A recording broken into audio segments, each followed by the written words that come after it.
අභිරූපණ. මම ඉස්සර අභිරූපණ කියලා හිතාගෙන හිටියේ අර චාලි චැප්ලින් ගානේ එබස් නැති සංගීත රිද්මයක් එක්කලා කෙරෙන රංග නිරූපණය කියලා. ඒක පස්සේ කාලෙක තමයි දැනගන්නේ ඒ නිහඬ සිනමාව සහ පසු කාලීන යුගයේ සිනමා නිර්මාණ කියලා.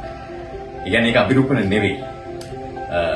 මම මුලින්ම අභිරූපණ රංගනයක් විදිහට දකින්නේ විමල් කුමාර කොස්තා මහත්මයා පාසලේ සංවස්තර උළෙලකදී කරපු රංගනයක් සමනලුන් දඩයන් කිරීමේ වැඩක්. ඒක තාමත් හරිම ආදරණීය මගේ මතකෙ නැතිලා තියෙනවා. මම පාසල් කාලේ නාට්‍ය රංගන කරන විෂයට මට මුණ ගැහෙන අභිරූපණ කියන එක හැබැයි ඒක අපිට ප්‍රායෝගිකව ආවර්ණය වෙන්නේ නැහැ.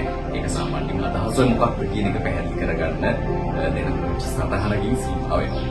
ඊට පස්සේ කාලේ අපි අභිරූපණ කරන්න ආසාවෙන් ඉන්නත් කියලා හොයලා බලන්න වීඩියෝ නිර්මාණ බලනවා. බලන ඒවා ඔස්සේ අපි දේවල් කරලා බලන්න උත්සාහ කරනවා. ඒක ඇත්තටම හරි විදිහකට කරනවාම නෙවෙයි.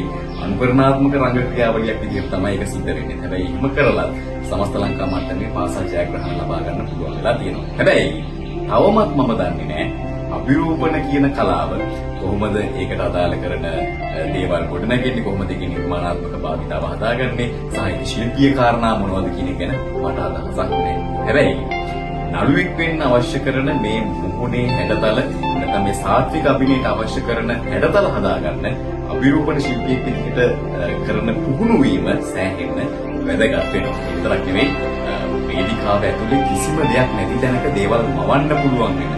ඒ හැකියාව චරිතයක් කරනකොට ඒක පරිකල්පනීය කාර්යයක් විදිහට වුමනා වෙනවා. ඉතින් මේ හැම දෙයකටම අභිරූපණ කලාව ගැන ඔන්න හරියටම දැනගන්න පුළුවන් කෙනෙක් එක්ක මේ ශාස්ත්‍රයේ ප්‍රවීණේ දක්ෂයෙක් එක්ක වැඩ කරන්න ඔන්න ඔබට අවස්ථාව තියෙනවා. ප්‍රදීප් රාමවික්‍රම හැමෝම දන්න අතරගේ මයිමා ඔන්න මයිමා අභිරූපණ කලාව පිළිබඳව වැඩ කටයුතු සිද්ධ කෙරෙන්නේ කොහොමද කියන එක ක්‍රමානුකූලව කියලා දෙන්න සූදානම් වෙලා ඉන්නවා මේ මාසයේ 6 වෙනිදා බත්තරමුල්ල අපේ ගම පරිශ්‍රයේ. ඉතින් හැමෝටම ආරාධනා කරනවා අභිරූපණ ශිල්පයේ පිළිබඳ ඉගෙන ගන්න එන්න.